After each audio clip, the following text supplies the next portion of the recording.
दोस्तों आज आपके लिए हम ला दिए हैं सामाजिक विज्ञान का बहुविकल्पीय प्रश्न, जो बहुत ही इम्पोर्टेंट है, जो एग्ज़ाम में हर साल आता रहता है। आप लोग इस बहुविकल्पीय प्रश्न को अच्छे से पढ़ लेंगे, याद कर लेंगे, तो एग्ज़ाम में आपको 20 में 20 नंबर कन्फर्म मिल जाएगा, ये मेरी गारंटी है। तो यहाँ से आपको हम सामाजिक विज्ञान के कुछ प्रश्न ले रहे हैं। यहाँ 20 प्रश्न रहेगा, उसको आप देखिए और उसको याद कीजिए। सामाजिक विज्ञान में या फिर कहीं भी आपको कहीं भी आप जाएंगे किसी भी कंपटीशन एग्जाम में, तो ये सब प्रश्न आता रहता है। दैनिक जीवन में भी इसका प्रयोग कहीं ना कहीं होता रहता है। कुछ लोग प्रश्न पूछते रहते हैं लोग, तो उससे रिलेटेड हम यहाँ प्रश्न लिए हैं। लेकिन ये आप लोगों को खास करके जो 10 में एग्ज़ाम बोर्ड देने वाले लड़के हैं, 2023 में होने वाले एग्ज़ाम के लिए तैयारी करने वाले जितने भी छात्र छात्राएँ हैं, उन लोगों के लिए ये सामाजिक विज्ञान का बहुत ही महत्वपूर्ण प्रश्न है। देखिए यहाँ पे लिखा भी गया है कि ये कब कब प्रश्न जो है पूछ रहा है। तो पहले प्रश्न को पढ़ते हैं। सब ये बहुविकल्पीय है। 2020 जो नई शिक्षा नीति आया है, उसके अनुसार आपको सामाजिक विज्ञान का या हर सब्जेक्ट का 20 नंबर प्रश्न जो आएगा वो बहुविकल्पीय आएगा। आपको टिक लगाने के लिए आएगा और उसको आपको OMR शीट में भरना होगा। तो उसको भी हम समझा देंगे कि OMR शीट कैसे भरा जाता है। प्रश्न देखते हैं। लिखा है, यंग इटली सोसाइटी का संस्थापक कौन था? यंग इटली एक जो है सोसाइटी का नाम है, इसके संस्थापक कौन था यह पूछ रहा है। और आप लोग एग्जाम में 2020 में ये आया था। 2020 में प्रश्न पूछा गया था बोर्ड के एग्जाम में। इसका ऑप्शन दिया हुआ है गैरीबोल्डी, ऑप्शन बी है मेजीनी, सी है काबूर और डी है ऑटो वान बिस्मार्क। कहीं कहीं पे सिर्फ बिस्मार्क लिख देता है, इसका मतलब ये होता है कि ऑटो वान बिस्मार्क। तो 4 ऑप्शन दिया है, चारों में कौन सा सही होगा? तो यंग इटली सोसाइटी का जो संस्थापक था वो था मेजीनी। इसका सही उत्तर कौन सा हो जाएगा? ऑप्शन हो जाएगा बी, मेजीनी। दूसरा प्रश्न लिखा हुआ है, फ्रांस में गणतंत्र किस वर्ष हुई? गणतंत्र का मतलब होता है कि उससे पहले जो है फ्रांस जो है एक राजतंत्र था, वहाँ पे राजा का जो है शासन था वहाँ पे। लेकिन किस वर्ष जो है गणतंत्र की घोषणा हुई, मतलब वहाँ पे ये गणतंत्रता यानी कि लोकतांत्रिक व्यवस्था लागू हो गया, लोगों के द्वारा सरकार चुनी जाने लगी। पहला ऑप्शन दिया 1815, दूसरा दिया 1830, तीसरा दिया 1848 और चौथा दिया 1871। तो इसका सही ऑप्शन होगा फ्रांस में गणतंत्र की घोषणा जो है सन 1848 ईस्वी में किया गया था। ऑप्शन नंबर सी रहेगा सन 1848 ईस्वी में। ये देखिए, ये आप लोग का प्रश्न जो है 2020 में भी आया था। अब तीसरा प्रश्न देखिए, तीसरा प्रश्न बहुत इंपॉर्टेंट है, ये 2022 में ही आया था। देखिए यहाँ पे बोर्ड एग्जाम 2022 में प्रश्न आया था। प्रश्न क्या लिखा हुआ है, जब फ्रांस छींकता है तो बाकी यूरोप को सर्दी जुकाम हो जाता है। ऑप्शन दिया है, ये किसने कहा है? तो मैटरनिक ने कहा है, कि काबूर ने, कि बिस्मार्क ने, कि मेतसीनी ने। ध्यान दीजिए, इसका मतलब ये है कि जब फ्रांस छींकता है यानी फ्रांस कुछ भी एक्टिविटी करता है तो बाकी यूरोप के देश जो है उससे घबरा जाते हैं, उन लोग का आर्थिक स्थिति जो है कम हो जाती है। तो यही इसका कहने का मतलब है। तो ये किसने कहा था ये? तो ऑप्शन ए जो दिया है मैटरनिक ने कहा था। जब फ्रांस छींकता है तो बाकी यूरोप को सर्दी जुकाम हो जाता है, ये मैटरनिक ने कहा था। और ये 2022 में एग्जाम में हम लोग का आया था। देखिए चौथा प्रश्न क्या लिखा है, फ्रांस की क्रांति कब प्रारंभ हुई? फ्रांस की क्रांति कब प्रारंभ हुई? आइए हम लोग का 2020 में और 2022 में 2 साल पूछ चुका है। 2020 में और 2022 में प्रश्न पूछ चुका है 2001। ठीक है, तो फ्रांस की क्रांति कब प्रारंभ हुई? ऑप्शन दिया 1788 ईस्वी में, 1789 में, 1790 में और 1787 में। तो इसका सही उत्तर होगा इसका ऑप्शन बी जो है 1789 ईस्वी में फ्रांस की क्रांति। चौथा प्रश्न का उत्तर 1789 हो जाएगा। लेकिन पांचवा प्रश्न देखिए, कुछ जो है इसी से रिलेटेड है प्रश्न। राष्ट्रवाद का प्रारंभ सर्वप्रथम किस देश से हुआ? राष्ट्रवाद का प्रारंभ जो है सर्वप्रथम किस देश से हुआ? तो इसका ऑप्शन दिया हुआ है जर्मनी, इटली, फ्रांस, इंग्लैंड। और इसका सही उत्तर हो जाएगा हम लोग का फ्रांस। कौन सा हो जाएगा? फ्रांस। यानी फ्रांस से ही सर्वप्रथम राष्ट्रवाद का यानी कि गणतंत्र का प्रारंभ हुआ था। देखिए फ्रांस की क्रांति और पूछता है तो 1789 लिख देंगे लोग, 1789 ईस्वी में। और वही किस देश से प्रारंभ हुआ, तो इसके लिए हम लोग का उत्तर हो जाएगा फ्रांस। यानी कि चौथा और पांचवा प्रश्न कुछ जो है एक जैसा मिलता जुलता हुआ है। अब देखिए 2020-22 में फिर यहाँ 2020 और 22 में प्रश्न बोर्ड के एग्जाम में आ गया है, तो इसको अच्छे से पढ़ के जाना है फ्रांस वाला। छठा प्रश्न देखिए क्या लिखा है। लिखा है कि जर्मनी का एकीकरण का श्रेय किसे दिया जाता है।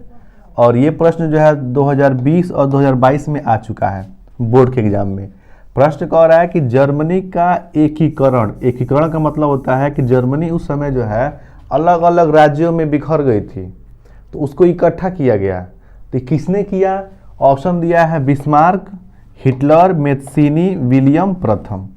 इन चारों में से किसने जो है जर्मनी का एकीकरण का श्रेय दिया जाता है, मतलब उसने ही जो है जर्मनी को एक होने का संदेश दिया और जर्मनी को एक किया भी। तो इसका सही उत्तर होगा बिस्मार्क, ऑटोवान बिस्मार्क। कहीं लिखा होता है ऑटोवान बिस्मार्क, तो छठवां का जो है ए ऑप्शन रहेगा बिस्मार्क। ठीक है, अब देखते हैं सातवां प्रश्न लिखा है कि नेपोलियन का संबंध किस देश से था। नेपोलियन जो है किस देश से संबंध था, किस देश का राजा था। तो इसका ऑप्शन रहेगा दिया है जर्मनी, इटली, फ्रांस, इंग्लैंड। ये भी प्रश्न हम लोग को 2020 में आया है, तो इसका सही ऑप्शन रहेगा ऑप्शन नंबर सी दिया है फ्रांस। यानी कि नेपोलियन का संबंध जो है फ्रांस देश से था। आठवां प्रश्न कह रहा है देखिए जर्मनी का संबंध, नेपोलियन का संबंध किससे था, तो फ्रांस से था। प्रश्न कह रहा है कि नेपोलियन की पराजय कब हुई। नेपोलियन राजा जो है कब हार गया, पराजय मतलब होता है हारना। तो नेपोलियन की पराजय कब हुई? ऑप्शन दिया 1814 ईस्वी, 1815 ईस्वी, 1816 ईस्वी, 1817 ईस्वी। तो इसका ऑप्शन सही होगा ऑप्शन नंबर बी दिया 1815 ईस्वी में नेपोलियन का पराजय हो गया था, मतलब ये नेपोलियन जो हार गया था। नौवां प्रश्न लिखा हुआ है देखिए यहाँ पे बिस्मार्क लिखा हुआ है, यहाँ पे ऑटोवान बिस्मार्क, मतलब इसका पूरा फुल नेम ऑटोवान बिस्मार्क है, कहीं कहीं पे बिस्मार्क लिख देता है। तो लिखा है कि ऑटोवान बिस्मार्क का संबंध किस देश से था, ये भी 2022 में प्रश्न आ गया है। ऑप्शन दिया है Italy, Germany, France, Britain. Italy, Germany, France, Britain. अभी हम लोग छठवां प्रश्न देखे हैं, देखिए उससे रिलेटेड कुछ जो है हम लोग का ये नौवां प्रश्न दिया हुआ है, ये नौवां प्रश्न दिया हुआ है। यहाँ कह रहा है जर्मनी का एकीकरण किसे दिया जाता है, तो बिस्मार्क को। अब इस खुद इसमें दिया कि ऑटोवान बिस्मार्क का संबंध किस से देश से था। जब यहाँ जर्मनी का एकीकरण किया है तो इसका भी ऑप्शन कौन सा हो जाएगा, जर्मनी हो जाएगा। यानी ऑटोवान बिस्मार्क का संबंध जो है जर्मनी देश से था। प्रश्न देखिए घुमा के दे रहा है, घुमा फिरा के पूछ दे रहा है, तो हमको इसको अच्छे से पढ़ना पड़ेगा। 10वां प्रश्न लिखा है कि सन 1871 ईस्वी में जर्मनी का प्रथम सम्राट किसे घोषित किया गया। ये ऑटोवान बिस्मार्क जो है वो एकीकरण किया था जर्मनी का, लेकिन सम्राट किसे घोषित किया गया, राजा किसे बनाया गया, ये पूछ रहा है। विलियम प्रथम, विलियम द्वितीय।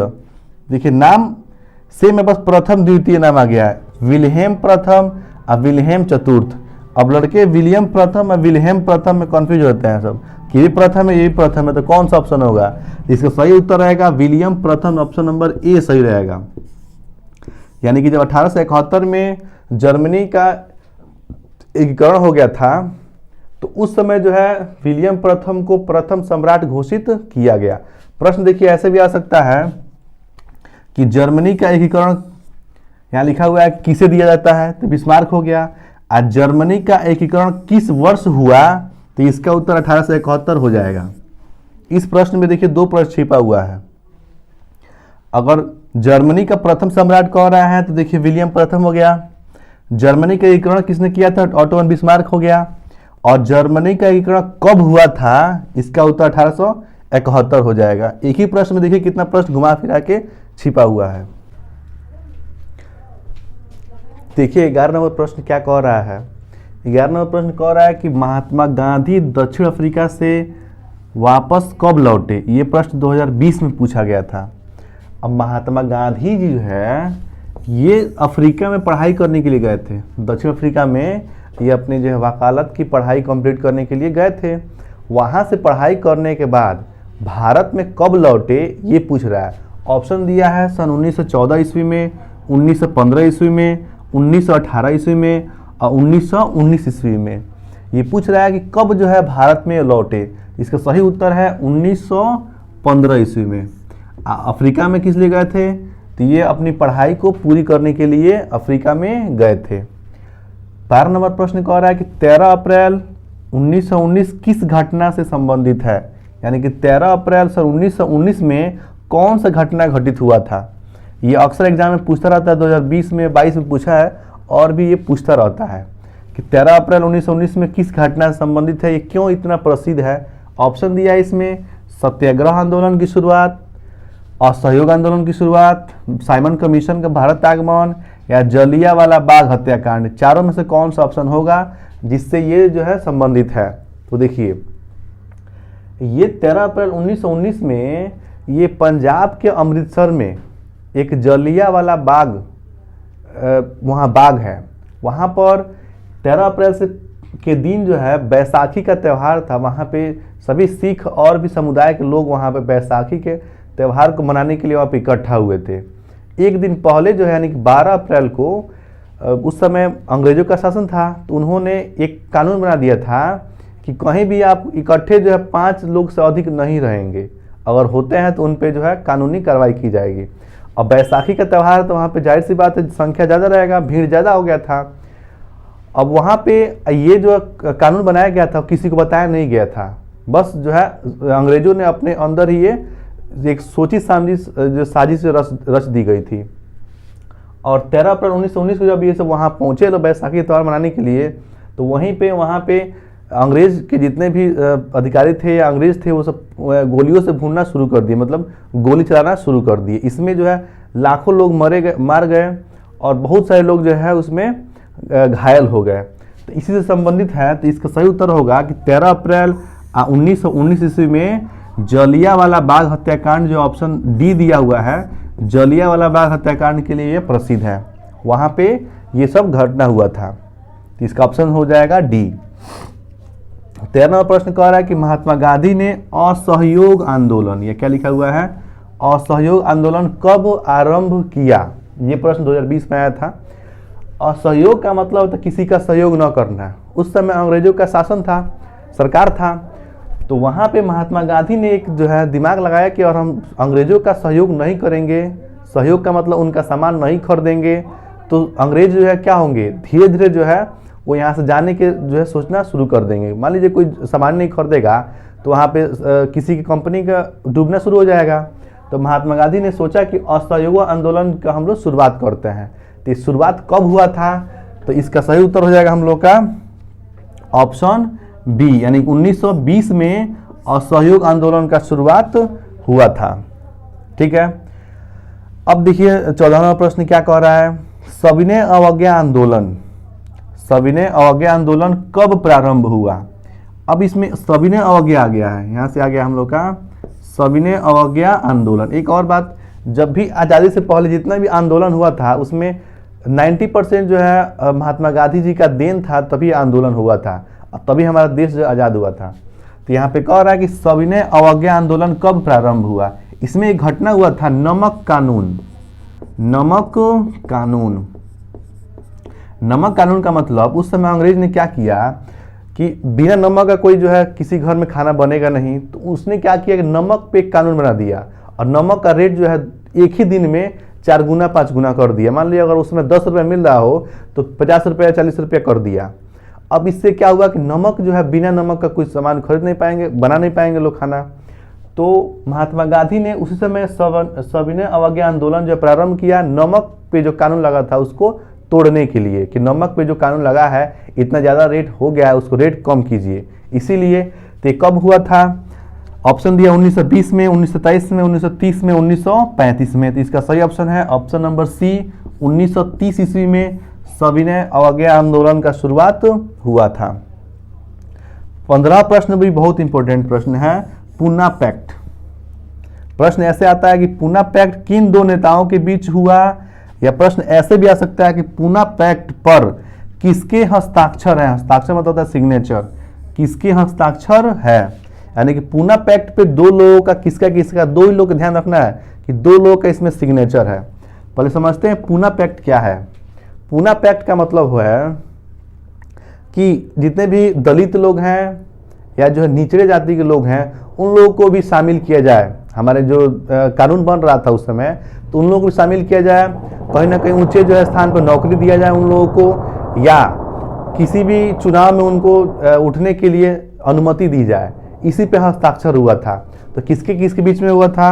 ऑप्शन दिया गांधी जी और डॉक्टर भीमराव अंबेडकर, गांधी जी और नेहरू, सरदार पटेल और गांधी जी, सुभाष चंद्र बोस और गांधी जी। इसका मतलब है कि देखिए सब में गांधी जी मिले हुए हैं, मतलब एक तो ऑप्शन गांधी जी होगा।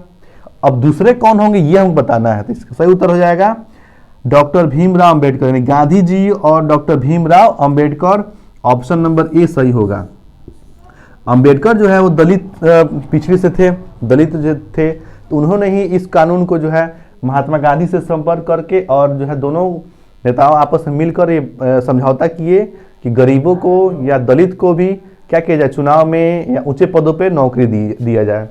और पूना पैक्ट जो है 1932 में प्रश्न आ सकता है कि कब ये जो है हस्ताक्षर हुआ था। तो 1932 ईस्वी में यह हस्ताक्षर हुआ था। किसी किसके बीच में हुआ था? तो महात्मा गांधी और डॉक्टर भीमराव अंबेडकर के बीच में ये पूना पैक्ट हस्ताक्षर हुआ था।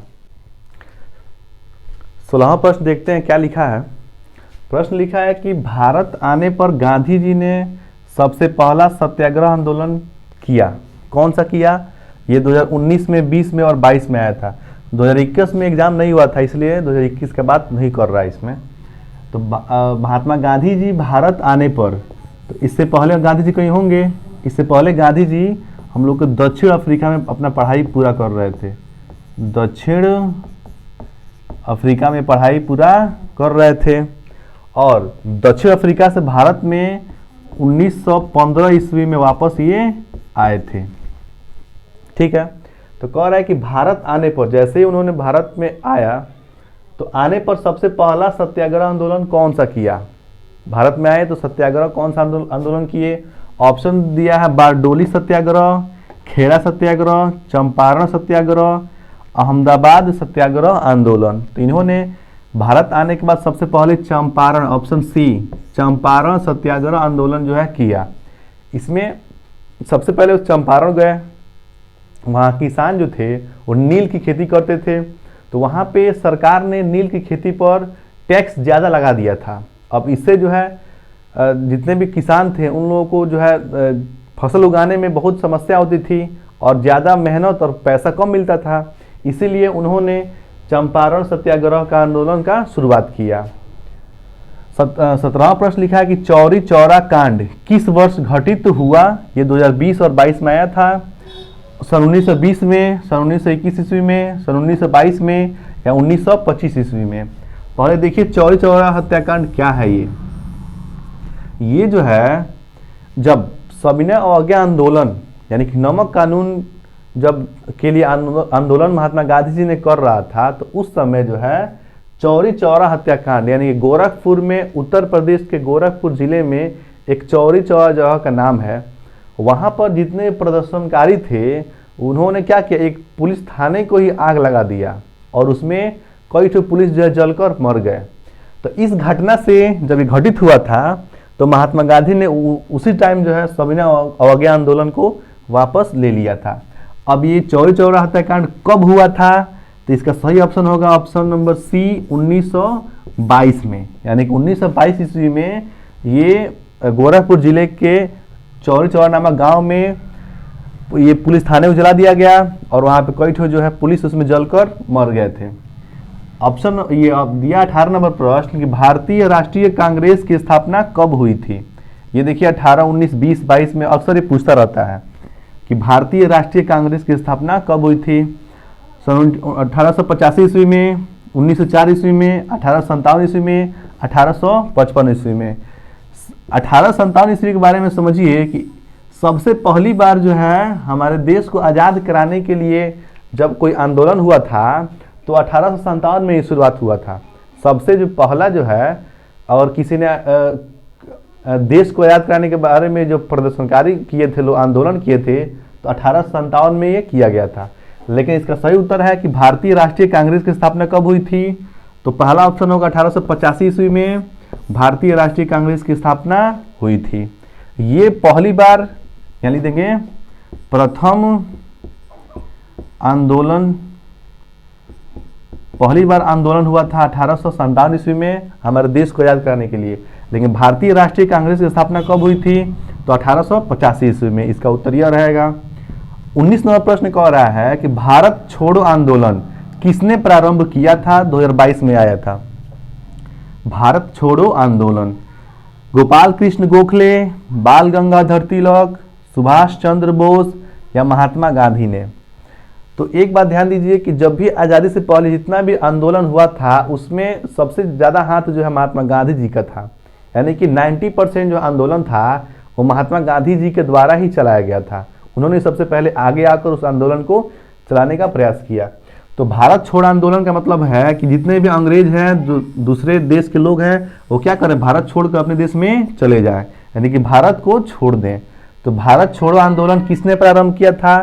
तो इसका सही उत्तर हो जाएगा option number D, Mahatma Gandhi. जितना भी आंदोलन होता है उसमें महात्मा गांधी जी का बहुत बड़ा योगदान होता है। 20 नंबर प्रश्न कह रहा है कि स्वराज मेरा जन्मसिद्ध अधिकार है और मैं इसे लेकर रहूंगा। ये कथन है, किसका कहा हुआ है? जवाहरलाल नेहरू का, या बाल गंगाधर तिलक का, या महात्मा गांधी का, या गोखले का? तो ध्यान दीजिए, स्वराज मेरा जन्मसिद्ध अधिकार है और मैं इसे लेकर रहूंगा, ये किसके द्वारा कहा गया था? तो ये हम लोग कहा गया था ऑप्शन नंबर बी, बाल गंगाधर तिलक के द्वारा कहा गया था कि हम जहाँ पे जन्म लिए हैं, जन्मसिद्ध जहाँ पे हम जन्म लिए हैं, ये वहाँ पे मेरा अधिकार है और मैं इसे लेकर रहूंगा। उस समय अंग्रेज जो यहाँ शासन कर रहे थे, अंग्रेजों का जो है शासन था, तो उन्होंने कहा कि नहीं, ये मेरा जो है जन्मसिद्ध अधिकार है, मैं इसे लेकर रहूंगा। ये बाल गंगाधर तिलक द्वारा कहा गया है।